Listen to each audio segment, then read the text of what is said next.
avec Yes. C'est notre moment. Dites oui aux actualités dans votre journal TV.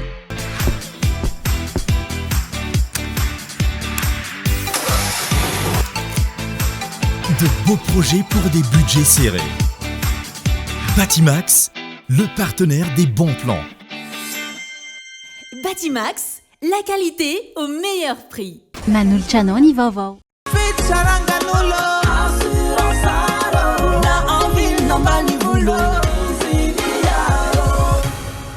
Assurance Art, dimampolo taona ny ilanao. Manulcianoni vaovao.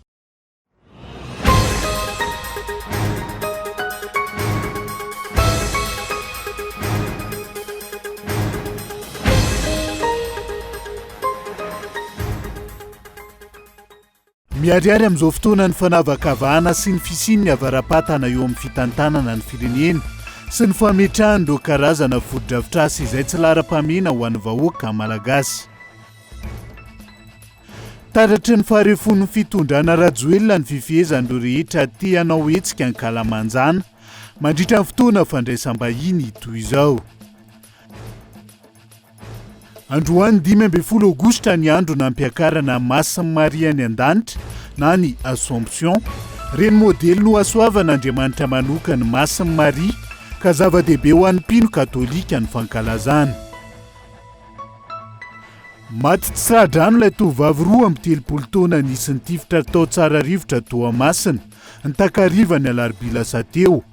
Teo ampamiliana fiara monjy fodiana ranirava avy ny asa izy noho izao tradozo zao. Anovelany misy mikasisanonga-mpanjakana ao Mali amin'izao fotoana araka ny fampitamba-baovao nataon'ny tafika malianina.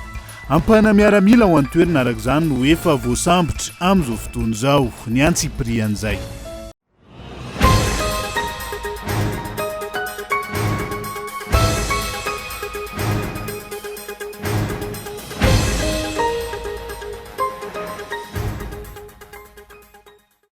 Ngadondrainy amin'ny valora alina fotoana ny fampalalam-baovao eto amin'ny fitalavitra kolo atena ny araba tomboky lasy tongovavy manasa anao ihany koa anaraka ny antsiprian'izay etia mpanomboana dia miaraba ny mpino indrindra ny katolika rehetra na tratra ny Assomption na ny andro nampiakarana ny Masin'i Maria any an-danitra tamin'ity androany ity fa hoentsika manokatra ny fiarahana matoan-datsoratra miariary amin'izao fotoana izao ny fanavakavahana sy ny fisian'ny avaram-patana eo amin'ny fitantanana ny firenena sy ny fametrahan'ireo karazana foto-drafitrasa samihafa izay tsy lara-pamena ho an'ny vahoaka malagasy akory.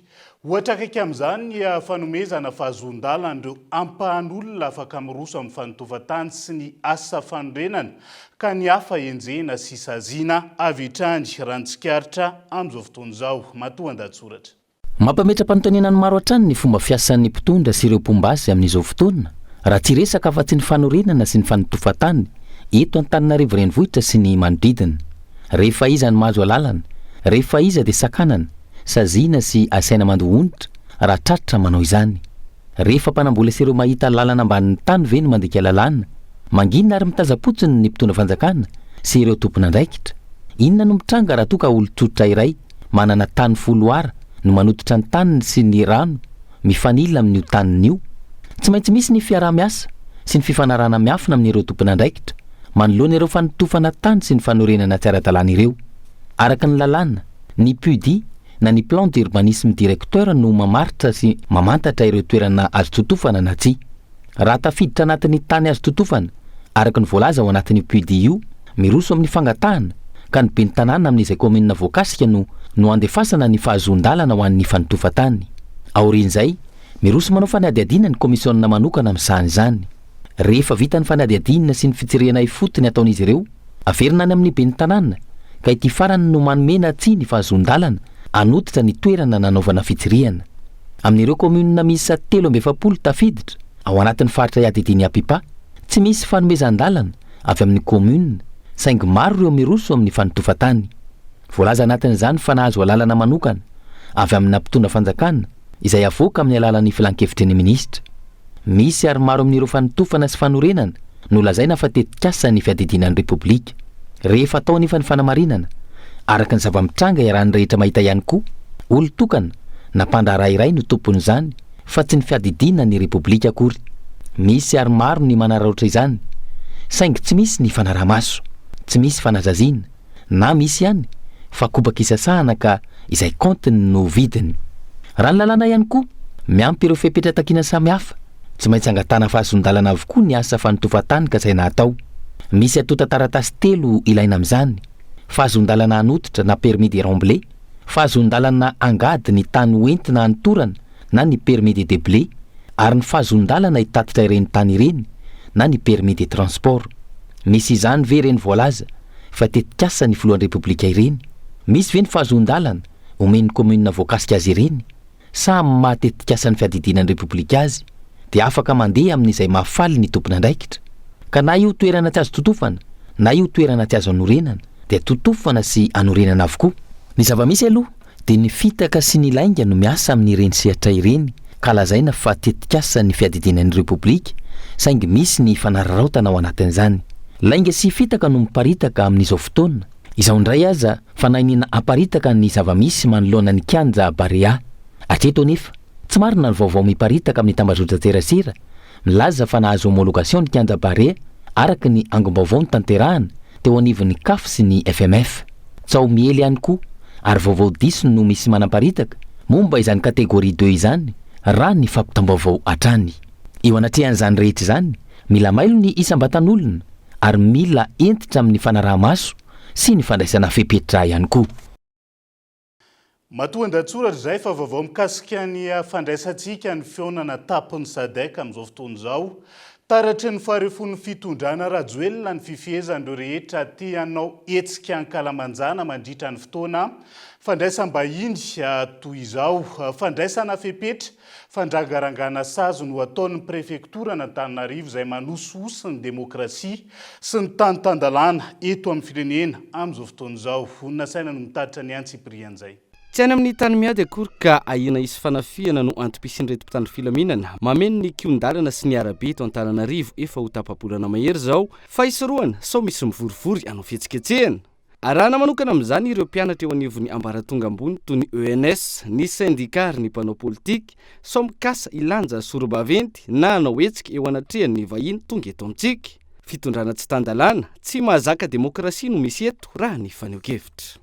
Aleo tsy manao sy mizanatsy indrinila ny fitondram-panjakana fa raha izao mitoya dia ataontsika hoe tany tsy tandalana i Madagasikara ary tsy tafapetraka ihany koa zany ny ataontsika hoe neutralité de l'administration satria na tompona andraikitra eo anivon'ny OMC na mpitandro filamina dia tokony tsy andany ara-politika ka amin'ny masony mbavamboaka ny tenako androany dia miantso an'izay fahalalana. Dia tsy maintsy angatahana fahazondalana melo any amin'ny manam-pahefana raha ohatra aneo hevitra lieu public ankalamanjana. Dia raha ny zavatra iainantsika aloha diso ia raha ohatra ka diso fa matetika tsy mahazo. Ohatra zao raha olom-pirenena manontany hoe inona ny tombontso mivaingana raha toe-karena na ara-baritra azon'ny Madagasikara tao anatin'izay 20 taona nampikambana antsika amin'ny SADC zay fa toa tsy hitanay te anontany an'izay zay dia tianay ho hitan'le filoham-pirenena vahiny hoe manontany an'izay zay mitaky tamberiny zay tsy azo atao sao zay ohatra. Vao metsika ny mpanohitra dia eniko sy fantatra hoy Tsay Christian. Ampy ny tambazotra tserasera Facebook tsy ilaina ny midina andalambe hoy ny prefet an'Antananarivo. Fa nio-kevitra tompona ndraiky mpanjakana roa izay maneho raha-matahora fa nitsakitsahana ny demokrasia fa maneho ihany koa fa malemy marefy ilay fitondram-panjakana ka manay andro amanalina sao ampiala azy ireo amin'ny toerany nihetsika sy fitinana andalambe. Amin'izao fampiantranona ny SADC izao anefa no fotoana mety indrindra ho an'ny malagasy hitakinany aminy hoe aiza ahoana inona ny tombontsoan'ny malagasy amin'ny mampikambana azy efa ho am-polo taonany maro izay. Zoan'ny olom-pirenena indrindrindrindra fa olom-pirenena miresaka mieritreritra ny tombontsoa ara-barotra Madagasikara sehatra fiarina zany io fa tsy resaka politika akory. Zoan'ny olom-pirenena malagasy sy ny mpandraraha malagasy no manontany hoe hatreto aloha tao anatin'izay 20 taona izay inona no tombontsoa mivaingana na mpandroso antsika malagasy amina mpikambana antsika tao amin'ny SADC. Mpitondra antsika amin'izao fotoana izao raha tsy diso a hiditra amin'ny fahaen'ny taonany zany fahafito taonany akory ny tondrany, inona ny ezaka nataony mba hampisitrahana ny mpandraharaha sy ny mpamokatra ary mpivarotra malagasy sy ny mpandraharaha ny mahampikambana antsika eo amin'ny SADC. Misy fianona ny vahoaka ve? Misy fanatsarana fotodrafitrasa ve? Misy fisintomana mpampiasa vola ve? Ary indrindra misy fanjakana tandalana ve eto ka hahafahan'ny malagasy sy ny mpampiasa vola vahiny mandraharaha eto dia voaaro ny lalàna. Vonina ve tsika hisitraka an'le opportunité omen'le SADC atsika? Raha eny aizary, raha tsy iza ny tompona andraikitra, iza ny tondra teo efa 7 taona zay. Enatra fa fahambaraka eo masin'izao tontolo izao ny fandraisan'ny Andry Rajoelina sy Tsay Christian ary ny préfet de police n'Antananarivo raha misy andian'olona milanja sorobaventy sy manao hetsika ampilaminana mampita hafatra na ho an'ny mpitondra io na ho an'ny vahiny. Enatra ho azy ireo raha misy malagasy maneho hevitra andalambe, vahoaka izay efa voapirofo fa na Amanarivo ny Amanalina aza tsy misy fotodrafitrasa simba, tsy misy vakitrano raha tsy aka afa-tsy ny tamin'ny hetsika fotsy. Rehareha nefa izany mahazatra ihany koa ho an'ireo firenena maro maneran-tany mandala izay demokrasia izay. Hita izany hetsika izany amin'ny fiainana andavanandro fa hatramin'ny fampiantranoana fiaonam-be sy fivorim-be iraisampirenena ihany koa toy ny tany nisy France. Ny alohan'ny fiaonan'ny firenena mikambana momba ny ranomasina izay fantatry Andry Rajoelina tsara satria tany antoerana ny tenany tamin'ny fotoana io. I Frantsa raha teo namana matoky ary alain'ny mpitondra tahaka matetika. Fa ny fitondrana eto amintsika moa tsy sony fianatra any amin'ireo firenendehibe efa mandroso fa toa zavatra hafa no alainy tahaka toy ny hoe mahita teleferika any ampita asiana ihany koa eto Madagasikara, nahita girafy, elefanta sy ny sisa tany ampitan-dranomasina dia nilaza ihany koa fa ho asiany izany eto amintsika. Fa raha izany resaka demokrasia sy fahalalana maneho hevitra hitany ampitan-dranomasina izany, raha izany fampiarana ny tany tandalana ka na iza tompona andraiky mpanjakana ambony na olon-tsotra voasazy ary migadra sy mandola mandy rehefa mandika lalàna, izany tsy ho ampiarina eto Madagasikara, tsy ho alainy tahaka amin'ny any ivelany. Tsy magaga ireo firenena mitonona ho mpandalany demokrasia ka mampiatra izany marina, mandroso ary mihamandroso hatrany, fa ilay firenena manao demokrasia ambony latabatra, mbola fikasana ary sarotra ny ahatratra ilay Madagasikara tsy maintsy mandroso. Araka nefa natsidiko tany ampiandohana dia nankalazaina androany 15 Aogositra ny andro izay nampiakarana ny Masy Maria any an-danitra na ny Assomption. Reny modely no asoavana Andriamanitra manoka ny Masy Maria ka zava-dehibe ho an'ny mpino katolika ny fankalazana izany ho fanorenana mpinoana. Riana fitiavana no nitatitra ny Antsiprian'izay. Andro manan-danja sy lehibe ho an'ny fiangonana katolika ny andro nampiakarana ny Masy Maria any an-danitra na ny Assomption izay ankalazainy isaky ny 15 Aogositra. Tamin'ny alalan'ny fotoam-pivavahana no nentin'ny mpino katolika nankalaza izany androany. I Masina Maria no reny no asoavan'Andriamanitra manokana raha samy zanak'olombelona. Nampiakarina izy fa tsy nampiakatena araka ny fotom-pampianarana. Zava-dehibe ny fankalazana izany ho an'ny mpino katolika ho fanarenam-pinoana. Ka mankalaza io ny fiangonana mba anana ny fiorenam-pinoana matotra, anana ny fanantenana, anana ny ihany koa ilay finiavana eroso hijoroana amin'ny tena mahazanak'Andriamanitra sy maha-kristianina.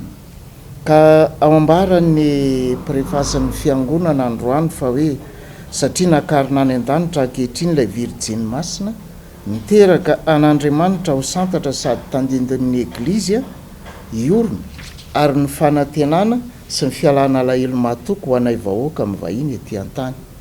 Fialana alahelo sy toko ho an'ny vahoaka etỳ an-tany. Modely amin'ny toe-piainana maha-kristianina i Masina Maria noho ny atsara-panahy sy ny atsara-toetra nananany ka tsy navelan'Andriamanitra ho tratran'ny fahalovana tao am-pasana. Voadidy ho amasinina ity andro nampiakarana azy ity ka ny mpino rehetra no mankalaza izany. Ka fankalazana manetriketrika azy dia ny mpino rehetra mihitsy no antsoina mba ankalaza izany satria fantatra fa hoe raha tsy teo ane Masina Maria dia ataoko angamba ho sahirana ihany ny famonjenantsika vao azo. Ka zay ny hoe maheo amin'ny Masina Maria izay dia nankalazaina amin'ny fomba manokana sy manetriketrika mihitsy ty andro an'ity. Sika ihany koa miandrandrana izay hoe fahasoavana izay dia io ny erariana ho an'ny tsirairay avy ho an'ny isam-baravarana mba anome toerana ny Masina Maria eo amin'ny fiainana. Fa i Masina Maria Marina Ny fiangonana katolika no mankalaza ny Assomption izay andro nampiakarana ny Masina Maria any an-danitra. Ny Ascension indray na ny andro nampiakarana ny Jesosy Kristy any an-danitra dia samy miara-mankalaza izany ny mpino kristianina rehetra. Miresaka finoana izay hatrany sika fa skota avy eo anivon'ny Sampaty FJKM miisa 2 no nandeha namakivaky ny tapany atsimo Madagasikara Iazo Antolaniaro hiatrika ny Synoda lehibe faharoapolo. Tonga soamantsara tany an-toerana izy ireo tahorian'ny 10 andro nandehanana tojondrina tahiry no nanao ny fanadihadiana. Tsikivirakoti Malalarivo Sampaty avy eo anivon'ny FJKM Ambohi Malaza sy Toky avy amin'ny FJKM Andresoro fa feno fahazotoana ivohy bisikileta amakivaky ny tapany atsimo sy antsinanan'i Madagasikara. Namakivaky ny lalam-pirenena fahafito ary ny azo ny lalam-pirenena faha-12A nandalo any Vangaindrano hatrany Fort Dauphin. Sedra maro no nolalovana tamin'izany. Olana ara-teknika sy fitadiavana trano na toriana impolo amin'ny alina eny an-dalana mandrapa-tongavana any Fort Dauphin izao. 10 andro zany androany no nanaovana ity. Ny pneu vaky zany ohatrany indray mandeha vaky ny toko moa zany indroa vaky teo dia le vaky fandroany izy tena tsy maintsy soloina mihitsy le sambraera. Zay roa moa zany navan'Antananarivo nananao titity.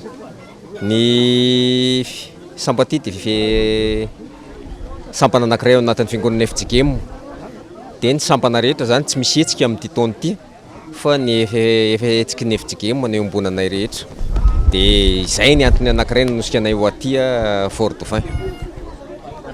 Tonga soamantsara tao Fort Dauphin ireto skoto roa lahy ireto ny alarobia atoandro teo rehefa nandeha amin'ny bisikileta lavitrezaka tamin'ny lalana manodidina ny 10 kilometatra nandriditra ny 10 andro ny ala avy teto Antananarivo ny 4 aogositra lasa teo.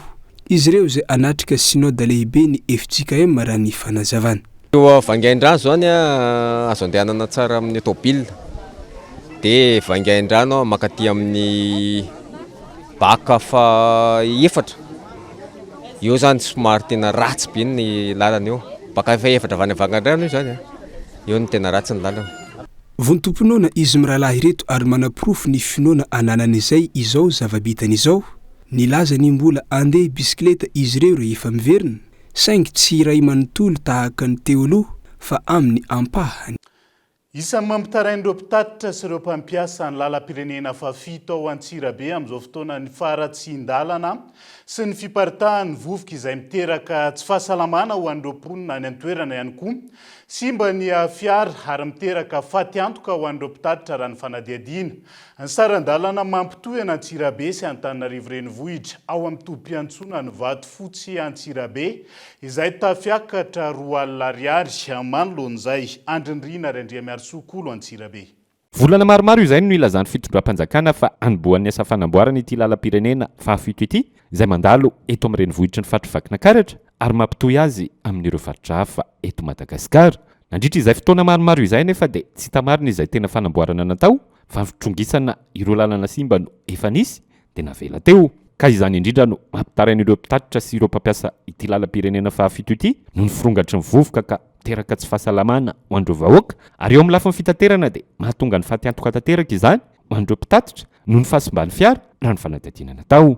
Na dia eo azy izay faratsin-dalana izay dia mihavitsy ihany koa ireo fiara fitaterana makaty Antsirabe amin'izao fotoana izao no ny fisian'ireo zaika maro samihafa manerana nosy dia voaterina ampiakarina 2 alina ariary ny saran-dalana eto amin'ny tobim-piantsonana Vatofotsy Antsirabe miakatra makany an-drenivohitra. Le lalana zany tena olana hitanay amin'izy trongisina lavidavitra le lalana dia apetraka eo dia misy fetraka be dia be aty aminay zany na ho amin'ny mpandeha na ho aminay zany le vidina pièce lafo le lalana nefa tsy arakaraka ny etretina zany mba tokony vita hoe raha manao 30 km ianao dia tokony rakofona le 30 km fa tsy hoe trongisinao iny dia avy eo hitarana dia mipetraka eo an-tapabonana ray vonana tena mampijaly ny voyageur menimena hoe tara nefa zay kosa tsy afaka ny rotoroto satria raha mirotoroto zay dia zay misy fahavoazana vaky pneu fotsinao dia efa menimena le olona dia zay mahatonga an'izy io mampijaly anay le lalana zany. Miala treto zay raha mipetraka tamin'le 75 000 amin'ny frais tsisy tomobila zao Antananarivo zay tsy afaka mitsoraka fa iny ndray zany mba napetraka amin'ny président hoe akarina 100 000 dia mba manana 25 000 par personne dia mba afaka mitsoraka zany mamonjy an'le olona dia alonay zany mipetraka amin'le manaka le 100 000 dia mba afaka mitsoraka ianao zany mba mamonjy an'le voaka satria raha ohatra ka tsisy zay mipetraka eto ianao zany 2 andro 3 andro olona reo tsisy le tomobile fanapahana foana zany amin'ny tompona ndraiky fa zavatra atao fa tsy hoe zay sofera mandidy a na ny président koa mandidy tsy manao an'izany aloha zany zay a fa teny rano tsy ireo mpitatitra eto amin'ity tompo-piantsonana vady fotsy ity ihany no tarahina mahakasika ny faratsinyity lalam-pirenena fahafito izay mandalo eto Tsirabe ity fa ao ihany koa ireo mpandeha sy ireo mpivarotra manamorona lalam-pirenena ary ireo mponina ety vady fotsy izay miana ny vovoka isan'andro vonoina tsikelikely ho izy ireo ny vahoaka malagasy raha izao zava-misy atao amin'ny fitondram-panjakana izao. Vovoka tena vovoka mihitsiny, tena vovoka moa aloha e laingalainga. Tsy mety fa tokony hoe tonga dia tohiza zany izay nitsongisana. Ilay izany tokony hoe tonga dia vitain'ny fanjakana daholo izay nravana rehetrarehetra. Jaly mihitsy satria ny fre miakatra foana, ny tena tsy maintsy misy hoe matoa ianao mandeha aty dia misy programa zany hoe misy zavatra ho ataonao ohatr'izany. Tsy manam-pidiny mihitsy ntsika tsy manana. Ny fiatraika moa zany ny kesao raha mahita zao e zao ny vovoka tsy fantatra hoe ahoana raha be tsara io ny tsongisina dia miteraka vovoka. Le vovoka tsy vitany hoe vovoka fe vovoka fotsiny fa miteraka aretina. Za zao hatramin'ny tsongisana an'io dia zao ny feo zao mampijaly tena mampijaly vahoaka. Tsy haiko mahitsy ty fitondrana ty na hoe efa vonoina tsikelikely ve le vahoaka vonoina kolaka zay ny tsy fantatro amiko aloha zay a ohatrany hoe mpaminona vahoaka kolaka le izy tena mihinana vovoka zany ny olona amin'izao dia misaotra ny fitondrana moa anay zany nanao an'le izy an'io zay le izy tena isaoranay mihitsy ny tsy famboazany zay ny tena marina isaoranay tsy famboazany. Arak'izao hitantsika amin'ny sary izao dia azo lazaina fa mijaly tanteraka ireo mpitatitra sy mpampiasa ity lalam-pirenena fahafito ity izay mampitohy ny faritra Vakinankaratra amin'ireo faritra hafa eto Madagasikara. Vaovaon'ny fitaterana izay hatrany tsy ekena norana apetraka ny faritra mena be ahafahan'ny fiara vaventy mivezivezy eo Morondava hoy ny teo anivony ATC na ny Association des transporteurs camionneurs izy ireo izay niferana ho adiny 2 isan'andro ihany no afaka miditra ny tanàna ankoatr'izay magataka ny ijerena manokana ny fisavana eny an-dalana ihany koa izy ireo ho fisorohana ny kolikoly mety atirak'izay ka eto Andriatsilavo. Amin'ny ankapobeny amin'ny 7 ora maraina hatramin'ny 1:10 ora amin'ny iray hatramin'ny 4 ora tolakandro no afaka mivezivezy ireo fiara latsaky ny 7:20 taona amin'ny 4 ora sasany alina hatramin'ny 5 ora sasany maraina kosa ho an'ireo izay tsy nahatratra ireo ora ireo malalaka mivezivezena amin'ireo ora voatondro ireo. Tsy tokony isy ihany koa ireo fiara vaventy afaka mivezivezy mitondra mpitandro filaminana ivelana ireo ora voatondro ireo. Tsy izany anefa no mitranga ao Morondava amin'ny 12 ora sasany hatramin'ny 2 ora sasany ny atoandro amin'ny 9 ariva hatramin'ny 7 ora alina kosa ny tapany ariva. Voalaza fa efa lasa tanàn-dehibe Morondava ka antony nandaisana izao fepetra izao. Tsy ekeny zany hoy ny eo anivon'ny ATC no io fepetra io isy fiantraikany ratsy amin'ny fitanterana ireo entana ilain'ny mponina amin'ny fiainana andavanandro.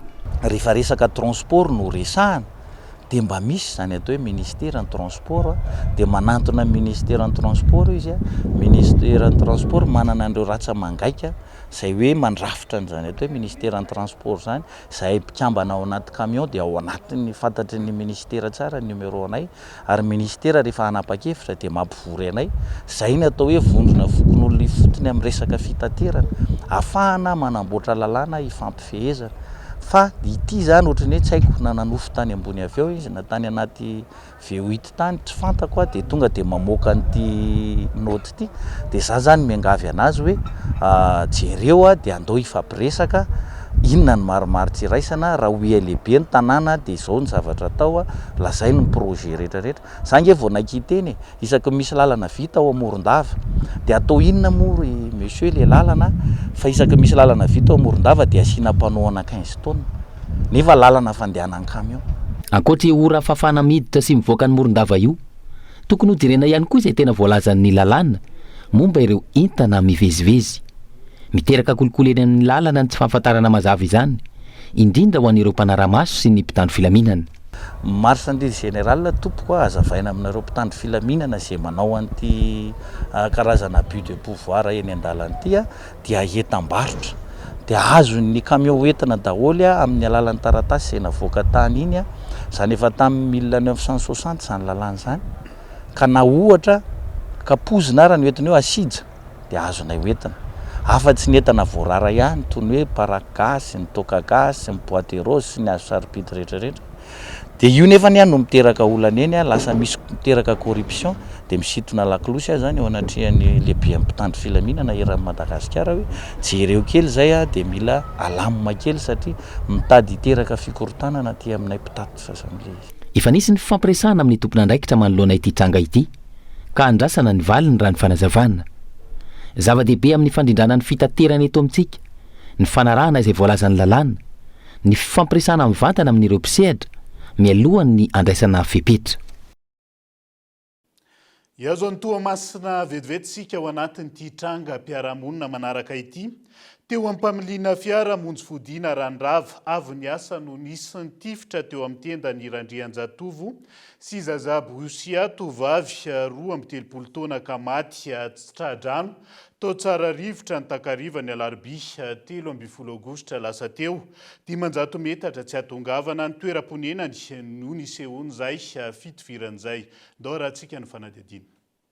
Teo am-piandrasana ny firavanjanany avy niasa indrindra ity ramatoa ity no nisy nampandrefa ny aran-doza teo am-pamiliana fiara io zanany vavitokana io tokony tamin'ny 7 sy sasany arivo. Sahabo 500 metatra tsy hatongavany ao an-tranony. Za zegny efa niditra an-tragno aminay akao andeha iseky olo havy nagnantso anahy hambavahady ake mandondogno mafy. Dia malady anao mamany Brescia ozinjareo fa zanakanao akao aksida. Dia aksidagna amin'ino za taminazy aksidagna amina posy. Naratra za izy naratra.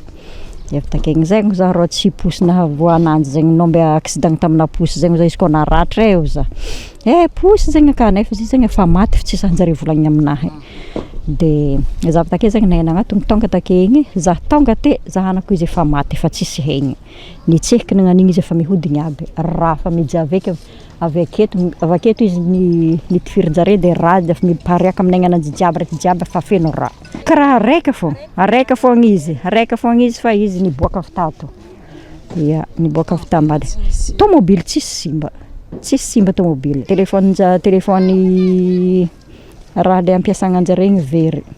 Tsy tako fa nantsovanjareo ny telefony igny efa misy olona andray ananjy. Telefony ananjy manokana ndraiky tsy very satria iPhone io moka raha sarotra angalary. Tsy nalainjare donc izy matoa tsy lasa. Taiza place ny anao nijery anazy to? iPhone io tagnatin'ny sakananjy. Sakany tao. Tako sakananjy. Tako sakany. Tsy nahitana fahasimbana ny fitaratra ilay fiara Starex izay nentiny. Nidina amin'ny antsasany raha teo ny fitaratra teo amin'ny varavarana avy ety amin'ny ankavian'ny mpamily. Tsy nisy nipika ihany koa ny fitaovana rehetra tao anatiny ilay fiara. Ny finday flotte tany amin'ny toeram-piasana ihany no tsy hita tao anatiny io fiara io. Taorin'ny fisavana izay nataony ny mpitandro filaminana. De nisokatra vitra za tonga te. Zegny nanoviko hoe izy moka niteko koa zegny izy kofa mandeha izy amin'ny tomobily tsara ndraiky hoe nanokatra vitra izy mandeha. Tsy maintsy mihidy fogna vitra jiaby izy mandeha. Na andro magnorigny, na andro maigny, na andro mangatsiatsiaka io tsy maintsy mihidy fogna vitra. Matoa i vitra io nisokatra, nisy olo niresaka taminazy teo nampijanona ananjy angambany. Le tomobily zany ozinjareo karaha ny tari fanjoko tari amin'ny kolasy tari izy narabe nisy olo nitifitra io a. De izy avy take tomobily igny mbola nandeha fogna tomobily igny fa tsy izy tsony nitondra anazy fa raha fa nindesiny nandeha fogna. Andeha ho azy fogna le tomobily.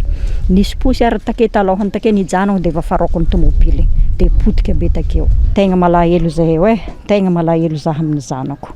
Zanako tokona mbola tanora eritreriny. Maty tsy narary hoe tsabonika tsy vita fô tonga de maty tampoka. Nefa nizy nefa n'olo tsy mbo misy sotasota amin'olo an-tanàgna zay. Tsy mbo misy hoe olo nifamaly taminanjy zegny teto amin'ny tanàgna teto. Mpitondra posy iray no nierendoza tao anatiny ity tranga ity. Nandritra ny fotoana nividiana ny sigara tsy lavitry ny toerana nitrangany ny fitifirana no nirifatra ka navoafoaka ilay posy bisikleta teo amin'ny sisin-dalana ilay fiara Starex. De rehefa lanitra ny tapaky ilay sigara de nisy zavatra mipoaka be de hoe vaky mipoaka amin'ny pneako de niazakazaka de za to de nivoaka de kay le posy ary efa ino le tômôbily anakany igny ka le olona kay efa tsy tompony tena ntsony fa za nieritreritra hoe mamo izy de za koa taitra de nijery le niazakazaka hoe olona mamo raha ve nitondra ny tômôbily io kay olona voatifitra kay basy le mipoaka be tao kay tsy pneako le izy de io olona io ary ne mbola nozongozoniko ohatr' zao hoe ahoana ny posy nataony ohatr' zao kay olona efa maty efa mivoaka raha ny tendany de nyteo de sady nitomany nahita le posy tao ambany tômôbily nirivatra le tômôbily azy ny tongony lasa ohatry no nitrotrana na ohatr' zao dia rehefa nitsotrana naotra izao ny tongony dia mbola teo ambonin'ny accélérateur zany ny tongony dia izay nampanana be ny tôbily io fa io arany dofaka be tôbily io no hitanay teo nisy olona andrefatra be nakany dia za efa domelina tao le olona mandeha ino mandeha tongotra le olona mety firy telo mitsamo tsy hita mazava tsara zareo ny andro maizina ohatran'izao ahina ho velapandrika efa tsara homana izao tetika namonoana ity tovavy ity raha ny fitantarany ireo nanaraka ny fizotriny ny tantara tsy fantatra mazava kosa nefa ny tena antony ny famonoana raha mpitahena amin'ny atsara ny fitondratena ny ilay tovavy teo amin'ny fiarahamonina ny fanadidina izay efa eo ampialatana ny manam-pahefana ihany no amaritra ireo rehetra ireo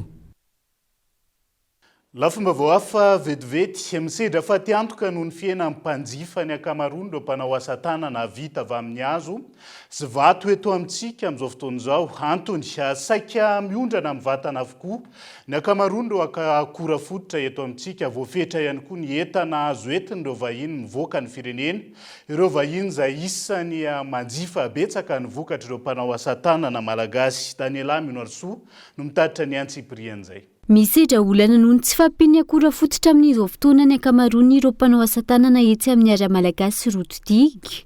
Isan'ny tena voakasika ireo mpanao asa tanana vita amin'ny vato sy hazo. Ny akamaroany ireo akora fototra izay saika ondrana amin'ny vatana fa tsy mandalo fanodinana akory raha ny fitarainana ireo mpanao asa tanana.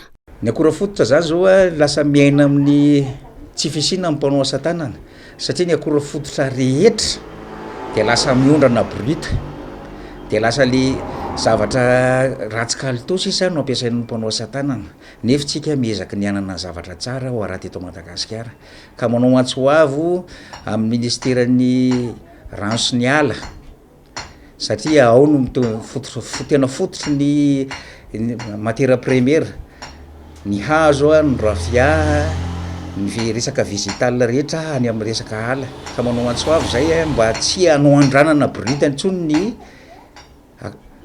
ny akora fototra fa mba vita asa tanana vao miondrana. Tsy vitany misedra olana noho izay tsy fahitana akora fototra izay fa miaraka ihany koa rehefa voahodina ny akamaroany ireo asa tanana namboariny ireo mpanao asa tanana tamin'ny alalan'ny hazo sy vato raha ny fanadihadiana natao tetsy amin'ny ara malagasy Rotodig hatrany. Ny akamaroany ireo vahiny izay tena manjifa ny asa tanana malagasy izay lasa manena ny entana jifain'izy ireo amin'izao fotoana no nisakany ho anivo ny seranam-piaramanidina raha ny fanaizavana hatrany. Izy aloha tena misy fiantraikany be da be satria izay zao ohatranay manokana dia efa niaina teto teo amin'ny 30 taona latsaka teo dia taloha be mba nisy mivoaka ihany hoe vato taheny ny palissandre sy ny bois de rose sy ny bois bena vita sikotra reny dia lasa voabloqué izy rehefa taty aoriana tsy haiko hoe firy taona lasa taty aoriana zany lasa voabloqué izy dia tena misy fiantraikany be mihitsy.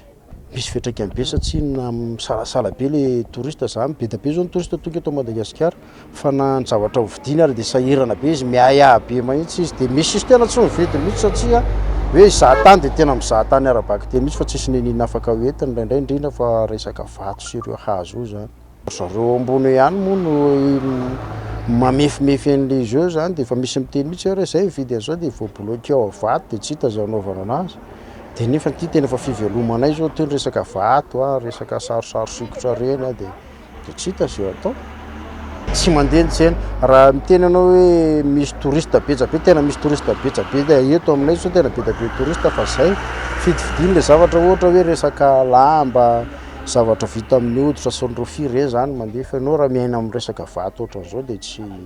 Raha iverenana saika mirona amin'ny fanaovana asa tanana avokoa amin'izao fotoana ny akamaroany malagasy noho ny tsy fisiana asa. Antony tokony hijerevana manokana ireo olana ireo noho ny asa tanana eto amintsika izay mamelona fianakaviana maro hiatrany ny fanaizavana. Dia izay ihany koa no hoentsika misedy vetivety ao anaty dokafohy mbola maro ny fanadihadiana sy vaovao misongadina mbola hoentina aminao rehefa avy eo santionan'izay ny fandraisana an-tanan'ireo mpidoroka zava-mahadomelona eo ihany koa ny asa vato ary ny fiahina ny fahasalaman'ny mpiasa malagasy ao anatin'ny tapany faharoa ny fampalalam-baovao no anarahantsika ny antsiprian'izay aza misaraka amin'ny ary.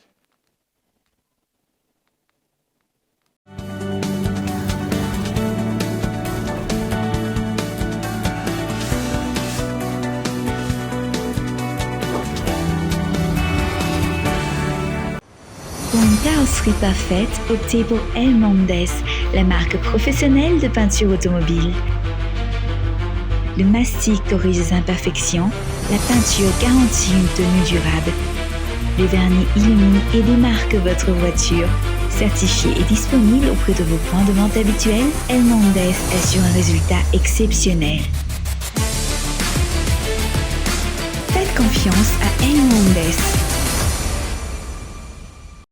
Mila hevitra vaovao ampandrosoana ny asa koa. Ampiakaro amin'izay le level miaraka amin'ny asa sy ny tolotra mijinjo. Vidio amin'izay le smartphone zay teo ilainao, afaka alohanao tsikelikely araka ny fahefanao, manomboka amin'ny 500 ariary isan'andro mandritry ny 12 na 14 volana, sady tolorana ankatohatra amin'ny 6,7 giga ianao isam-bolana. Mijinjo tonga vahaingana any amin'ny App Store. Yes.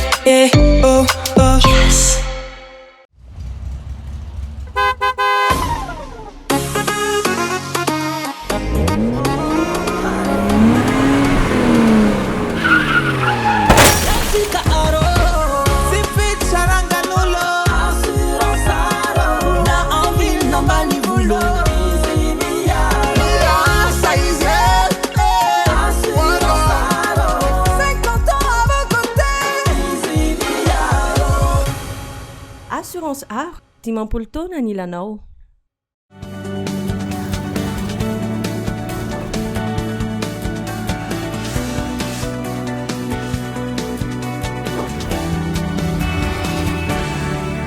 Anohizantsika ny tapany faharoa amin'ny fampilalam-baovao amin'ity ala ity. Mamaika ny manenjika sy manafonja avy hatrany ireo mpidoroka zava-mahadomelona saingy mialozay. Amin'ny fitsaboana azy ireo no paikady voalohany mahomby raha te hanena ny fidorohana zava-mahadomelona. Ho ny mpitsabo avy eo anivony Angaed sananaovana fanadiadiana. Manaparitaka tsy mikaretina maro zany raha tsy voatsabo ara-dalàna ka takiana izy ireo arak'izany ny ampiarana ny lalàna fanomezana zo tsaboana ireo olona voafatitra ny zava-mahadomelona eto amintsika tsara soarvelo. Marefy ny rafitra masony firoborobon'ny fidorohana sy ny fizarana indrindra ny fidirany zava-mahadomelona eto Madagasikara. Ame mahazo vahana ihany koa ny fisiany tambazotra tsy ara-dalàna na ny dealers mpanaparitaka izany eto an-toerana. Mitombo isan'andro ireo olona miantehitra amin'ny rongony izay eo anelanelany 12 hatramin'ny 20 taona ny ankamaroany raha ny fanadihadiana nataony aroaina ny taona 13 sy 14. Ireo amin'ny ankabeny no antony lehibe mbola mahasarotra ny ady atao amin'ny fidorohana zava-mahadomelona eto amintsika. Ankoatra izay, lasibatra amin'ny sasy sy aretina ireo mpidoroka ary matetika afamaina ireo mpanao trafika. Tsy miatra ny lalàna fanomezana zo ireo olona voafatotry ny zava-mahadomelona amin'ny fisitrahana fitsaboana. Mafy anefa ny Angaed fa ny fitsaboana no laharam-pahamehana mialoha ny famonjana. Fa ny atao hoe toxicomane dia olona miankin-do na miankina rabatana momba resaka zava-mahadomelona. Tsy hita zany amin'ny fotoana fa olona marary ireo olon'ireo. Ireo ray aman-dreny zay nanamboatra ny lalàna ity fa nafatatra fa olona marary ireo olon'ireo.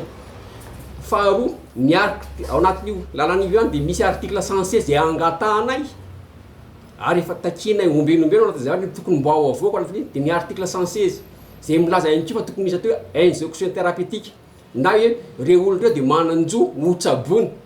Dia izay zavatra ihany mba takiana ihany koa amin'ireo ray aman-dreny raha nabavy sy rahalahy ao amin'ny fitsarana mba hamoaka an'izay lalàna zay mba aleo ireo olon'ireo mba hisitraka fitsaboana fa tsy avy hatrany tokony atika fonjaina foanafoana.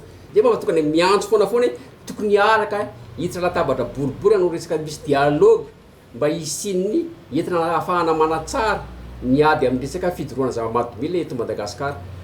Filany ireo mpandray zava-mahadomelona ankehitriny ny tsindrona. Mahery ny 2 arivo amin'izy ireo novoray ny association Angaed hatreto ny tsindrona izay miteraka sy manaparitaka aretina maro raha tsy voatsabo ara-dalàna. Ankoatra ny tsy mikaretina VIH/SIDA, olona 13 amin'ny 500 izay raisin'izy ireo no tratry ny tsy mikaretina hepatite C. Fa maninona moa zany ny ady amin'ny resaka drogue, resaka injectable nitafiditra anatin'ny resaka sida, tsotra be le izy, ny antony dia tsotra. Misy mode de transmission resaka sida dia misy maromaro.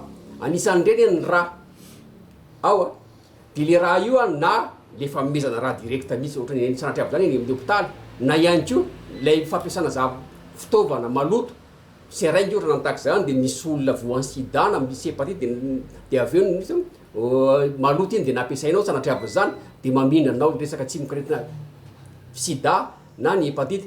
Ary tiako mariana eto satria matetika ny olona mitsina zava-mahadomelona dia mivondrona noho n'ilay vokatra nanao le produit lava na mety no lesaka fihinana ihany ko dia vokatra zavatra a dia mifandimidimy sirainga zareo anatin'le izy dia izay rehefa avy eo no atsirony mampatonga anazy voan'le hépatite C réduction na risque zay le politique de la réduction de risque zany amin'ny fomba ahoana le olona efa mihinana zava-mahadomelona amin'ny fomba ahoana tsy hampatonga anazy voan'ny sida na ny hépatite na ny aretina maro samihafa zay mety mifina amin'ny resaka raha aretina ny fiankinan-doha amin'ny zava-mahadomelona noho izany fitsaboana no tena ilain'izy ireo voalohany vao ny fampiarana ny sazy araka ny lalàna raha tiana ny ampahomby ny ady atao amin'ny fijoroana zava-mahadomelona azo tranona ry alàna zany raha ireo fijoroana vava-olombelona nataon'ireo lasebatra voarakitry ny boky sy horonan-tsary navoaka ny ainga ed tsy verina amin'ny fanaony tsony ireo mpidorika aoriany famonjana raha ny sitraka fitsaboana ara-dalàna lafomba vao hafa vetivety tsy mitovy ny teo aloha intsony ny tsenany vato fampiasa amin'ny fanaovana tao-trano sy ny maro hafa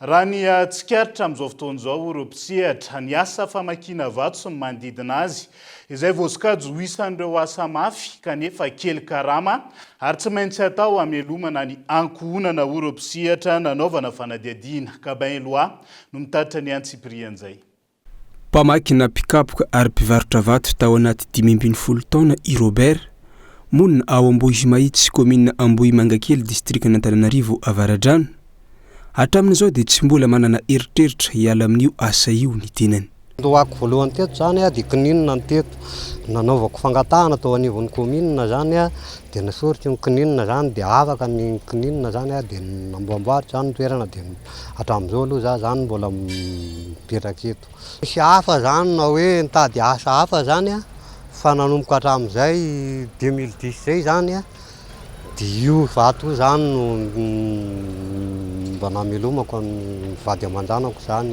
eto amin'ny toerana izy aloha zany raha hoe tonga zany mba fandanana zany dia mba azo lazaina hoe mba malafo kely hoe dia io zany tsy mety hoe mba kafrinao zany dia mba hoe mba vola kely azonao zany akana ny sakafo sy mba ahodikodina zany akana n'le blocage ohatr'izao efa hatramin'ny taona 2 kosa ity raim-pianakaviana iray ity no nisehatra tamin'io asa vato io misy ny mpanjifa satria maro ny zavatra ilana vato fa saingy ambany ny vidiny akany ireo mpanjifa azy amin'izao fotoana raha oharina tamin'ny 20 taona lasa 20 taona maheo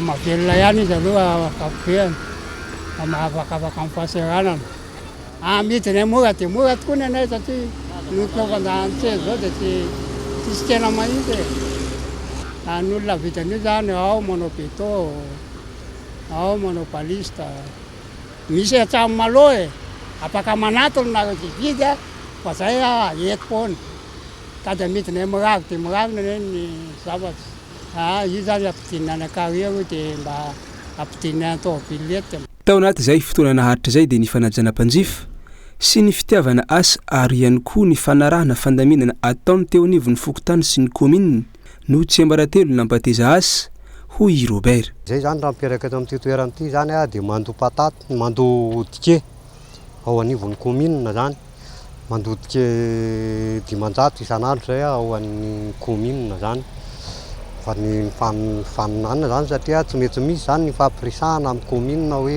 mandoa dike ianao na anina satria sarotra be zany le tonga dia hoe hipiraka fotony ianao dia manao vato fotony amin'ny toerana amin'izao zany zay amin'le bloka vato ohatr'izao zany maka avany amin'ny carrière hafa zany zay dia eto amin'ny toerana zany zay no mikapoka sy mivarotra zay ihany zany no mividy any am-potony zany zay dia zay zany no mitady transport zany hitomana azy aketo amin'le toerana zany toy ny asa rehetra dia misy olana ary iserana ny rahona tsy indraindray ihany koa ity fihariana iray ity tsy ataona hakivy zany ary nandraisana lesona avokoa ka nahatonga ny faharetany asa ho iatrany ny fanazavan'ireo mpisehatra mbola ambany ny tany fisitrahan'ny mpiasa malagasy sy ny fiahina ara-pahasalamana amin'izao fotoana izao antokora efa ny mpiasa mamokatra nefa ny fahasalamana ka tokony hojerena akaiky ny fanamorana ny fahafahan'ny mpiasa misitraka fiahina ara-pahasalamana araka ny tokony ho izy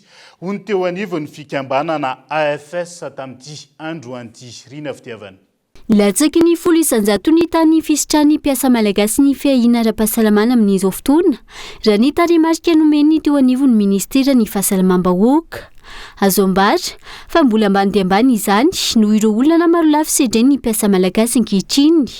Antokaray lehibe hoentin'ny mpiasa mamokatra amin'ny fanatanterana ny asany anefa fa izay fatomombana ny fahasalamana izay. Ny mpiasa salama rahateo no afaka miasa ary voadidy ny lalàna ny fampidirana ny mpiasa amin'ny fisitrana ny fihina ara-pahasalamana. Indroa isan-taona ny fenitra tokony hanaovana fitsiriana ara-pahasalamana na ny vizity medikala ny mpiasa iray saingy vitsy ihany no mahavita izany eto amintsika.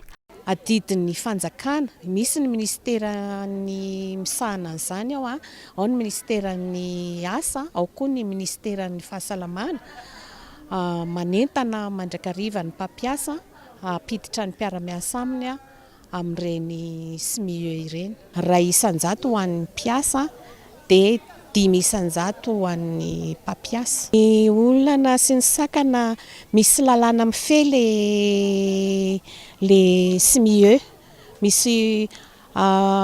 misy ina moa zany ny lasantsika anazy décret zany mamaritra hoe hatreto ihany no afaka sahan'ity SMIE ty. Misy lalàna mifehy zany le izy dia zay angamba no afaka razaintsika hoe ezaka ataon'ny fanjakana hoe fangatahana mba ho ahafahan'ny SMIE misandrahaka manerana ny nosy. Nototo saina androany famaranana ny fankalazana ny 20 taona ny joroan'ny AFS. Fotoana izay nanasongadina ny mahazava-dehibe ny fametrahana fototra matanjaka ho an'ny fahasalamana. Manodidina ny 700 ny isan'ny orinasa mampisitraka ny mpiasa ao aminy izay fihina ara-pahasalamana izay eto Madagasikara. Anoizantsika ny fampalalam-baovao andriana ary malala heritiana Dimahery filoha nasionaly ny antoko Ilmada sy Ravelson Asina filoha nasionaly ny antoko Republikana nasionalista indray no vahiny ny fandaharana Ankitsipo eto amin'ny Kolo TV anio alina orian'ny fampalalam-baovao amin'ny fiteny malagasy. Isan'ny loha hevitra horesahana ny fandraisany Madagasikara ny fionana tapony SADC ireo raharaha mafana ny fanesy tao anatiny volana vitsy izay eo ihany koa ny fomba fanaovana politika eto amin'ny firenena fandaharana izay anasananao avy hatrany ao aorian'izao fampalalam-baovao zao fa mialohan'izay andao arahantsika ny sombon'izay. Voalohany indrindra ny tena pasika ny angovo aitsika zao 2025 tsika da tamin'ny andro andriandro napoiny merina sahadama asa mbola nisy fahazavana teto Madagasikara. Raha manana an'izany olona zany tsika tsy afaka handray ny fionana tampony SADC io rahalahy. Raha manana an'izany olona resahanao zany tsika tsy afaka tsy afaka handray ny fionana tampony tsika rahalahy. Tsy ny teny kosa eto Masamplateau fa tsy misy fatampahana na jiro na rano.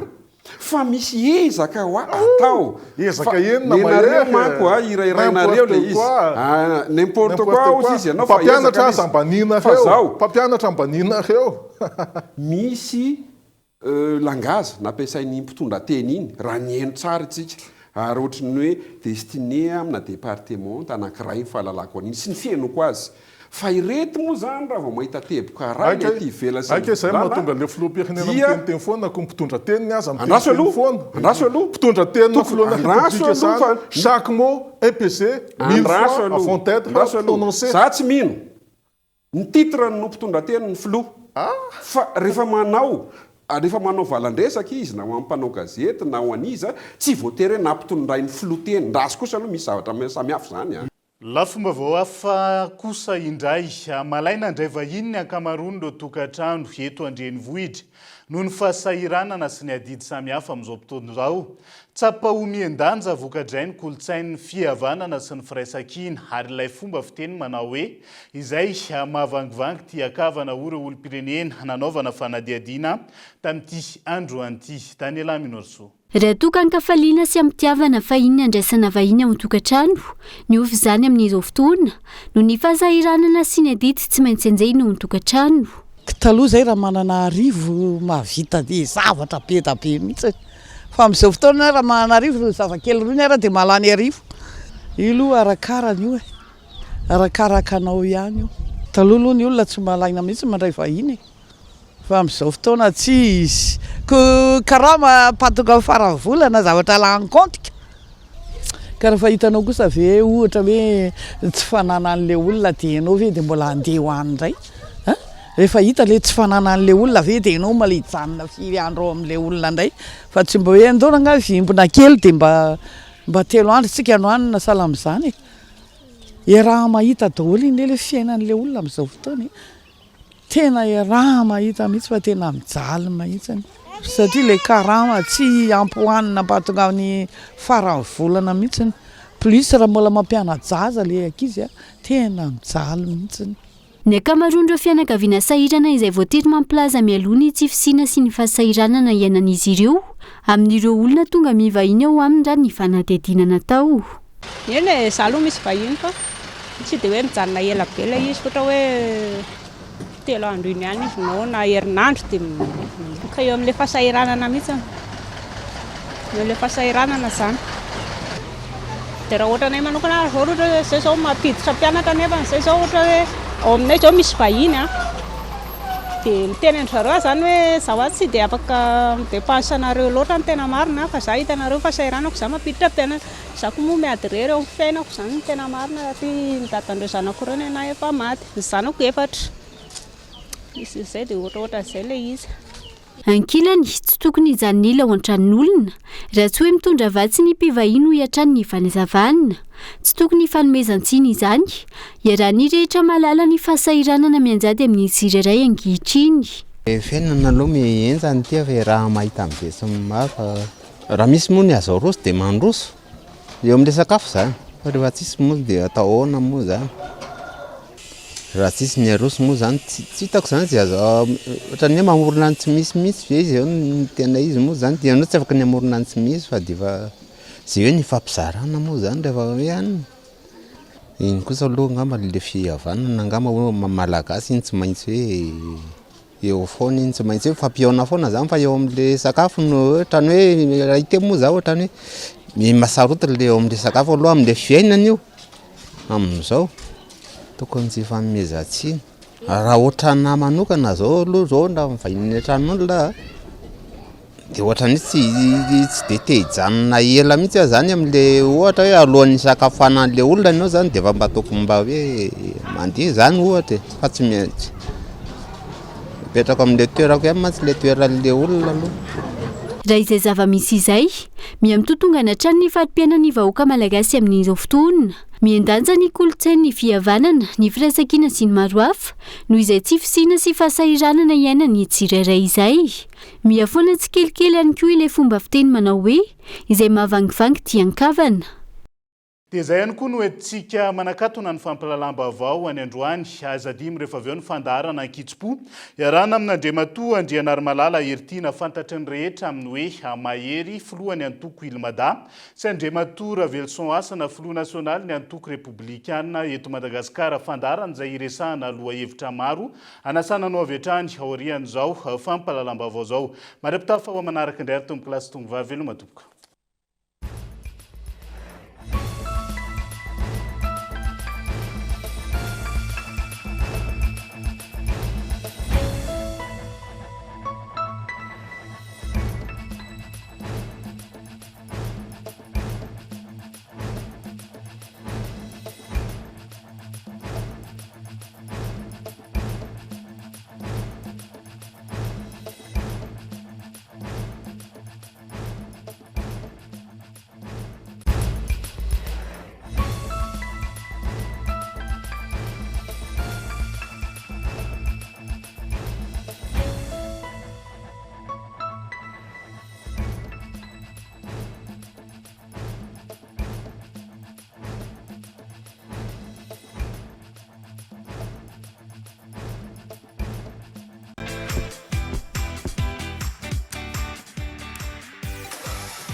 De beaux projets pour des budgets serrés.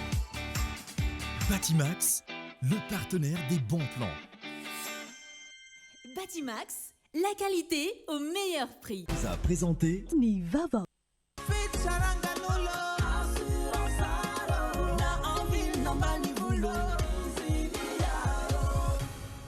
Assurance Art, Timampoltona Nilanao. Vous a présenté Nivava. Avec Yes, c'est notre moment. Dites oui aux actualités dans votre journal TV.